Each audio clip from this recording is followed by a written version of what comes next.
À sexta-feira fazemos o balanço da semana informativa com Vítor Ramalho. Bom dia, Vítor. Muito obrigada pela sua presença. Obrigado, Vamos olhar para a sexta avaliação da Troika e para o relatório do FMI que surgiu depois. O FMI diz que Portugal tem ainda de cortar mais salários na função pública e também pensões. Isto é austeridade para além da austeridade? Não, aliás, está em consonância também com aquilo que o Primeiro-Ministro tem dito, que a austeridade é necessário prosseguir, custe o que custar. Eu não entendo esta forma de avaliar a situação, quer dos membros da Troika, quer depois na prática da aplicação que o Governo tem feito destes objetivos.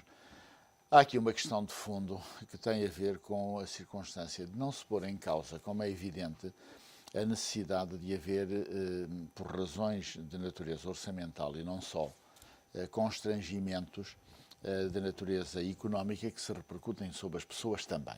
Isso não está de maneira nenhuma em causa. O que é, eu diria, confrangedor ver é que se está a negar em absoluto a realidade, mas em absoluto esta realidade. Como tudo na vida e também na política, os resultados são o que contam para a avaliação dessa mesma política e as próprias avaliações que se fazem em termos das perspectivas que num determinado momento são aferidas. Eu quero com isto dizer o seguinte: desde que a Troika outorgou um memorando de entendimento com o governo português e com os partidos da oposição de então, que tudo aquilo que foram objetivos traçados faliram, quer em termos do que se perspectivou relativamente ao investimento, quer relativamente ao consumo, quer relativamente ao crescimento, quer relativamente a indicadores, inclusivamente da própria saúde e das funções do Estado. E temos hoje consequências de revisão sistemática em baixa. Eu queria recordar que só ao nível do Produto Interno Bruto, desde o memorando de entendimento da Troika, houve cerca de 6 revisões em baixa. E o desemprego é o que é. Há aqui um aspecto que não tem sido, infelizmente, muito avaliado e muito visto. Qual?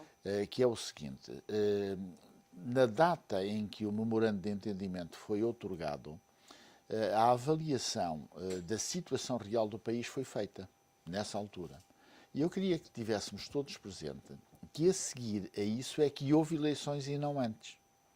Ora bem, os partidos que hoje integram a coligação apresentaram ao eleitorado propostas de governação que depois se traduziram na própria aprovação do governo, que não têm rigorosamente nada a ver com aquilo que se está a ser praticado. E não é conjecturável hoje que, à data em que essa aprovação do governo foi feita, tivesse havido alterações de tal forma que não fossem previsíveis. Isto tem dado lugar, de uma forma crescente, à descredibilização dos partidos, à descredibilização da política e ao socavar da própria democracia. Portanto, esta questão de fundo tem que ser muito bem analisada, porque há aqui uma desconformidade total entre aquilo que está a ser aplicado e aquilo que foi prometido ao governo. Dir-se-á, bom, mas são sempre feitas promessas que depois acabam por não se traduzir na realidade. Só que a dimensão destas situações é de tal ordem que era totalmente imprevisível que fosse assim. Os portugueses não previram, em função daquilo que os políticos que estão neste momento no poder lhes transmitiram, que houvesse esta situação. E não obstante isso, os resultados que passaram a ser anunciados, completamente desconformes com aquilo que tinha sido referido, têm sido desmentidos em absoluto, de forma negativa, com revisões sucessivas em baixa. Ora bem, não percebo como é que em cada avaliação que é feita se refere que Portugal vai no bom caminho. Bom, isto é inentendível de todo, tal como é inentendível a ausência de perspectiva que a Europa tem neste momento a caminhar também ela própria para o abismo.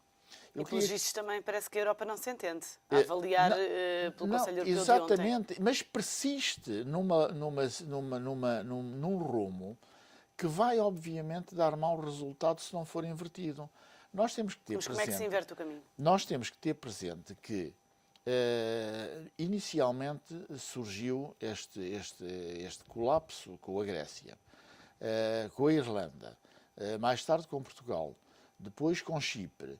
Já vai a situação em Espanha, E que já é se uma fala das de França economias. como bomba relógio. Não, é Espanha, Itália, a França e a Holanda, que até há relativamente pouco tempo tomava posições extraordinariamente críticas relativamente aos apoios a conceder às situações dos países que estavam com dificuldades.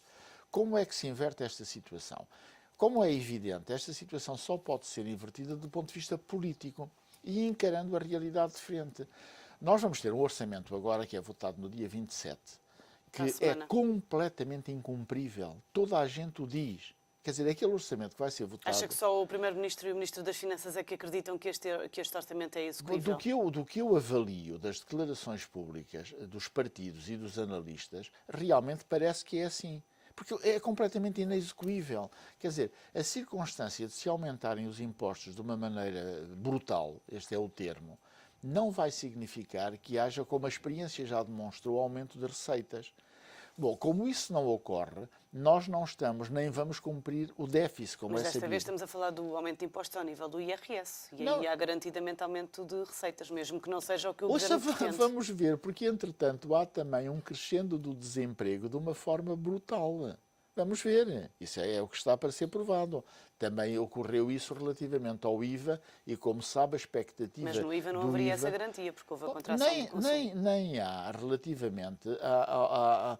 Eu não sei se os portugueses já se deram conta do que está em causa. O que está em causa é com a rarefação dos escalões, que eram 8 e passam a 5, e o aumento de cerca de 30% da carga fiscal e a repercussão dela sobre os pensionistas e os reformados, é uma situação completamente intolerável. Quer dizer, hoje as pessoas falam com extraordinária ligeireza sobre o aparente direito, e agora o FMI também veio referi-lo, que tem o Estado de cortar pensões de qualquer forma, não cuidando de ver que foram depósitos que os cidadãos fizeram ao longo de uma vida inteira para que, no final dela, tivessem determinadas compensações remuneratórias para as quais trabalharam. Disse-se, bom, mas o Estado Social não aguenta isto. Bom, vamos então analisar esta situação de uma forma profunda e não cortar a eito. O que está agora a ser desenvolvido, para terminar aquilo que me perguntou, quanto aos cortes de cerca de 4 mil milhões de euros nas chamadas funções sociais do Estado, acima daquilo que é a carga fiscal do orçamento, eu creio que isto é uma bomba relógio ao retardador, mas um retardador muito rápido, que quando for despolutado, e isso, a meu ver, será despolutado de uma forma clara no primeiro trimestre do próximo ano, na 7ª avaliação, os portugueses vão ser confrontados com uma situação completamente impossível de ser persistida. Isto é um pouco a história do cordeiro e do lobo. Várias vezes o jovem, para iludir as pessoas, dizia, vem aí lobo. Nunca veio e as pessoas descuraram. Até que um dia veio o lobo e comeu os cordeiros todos. A história vai acabar desta maneira se não puser termo completamente a esta política. Vítor Ramalho, muito obrigada pelo seu comentário e até para a semana.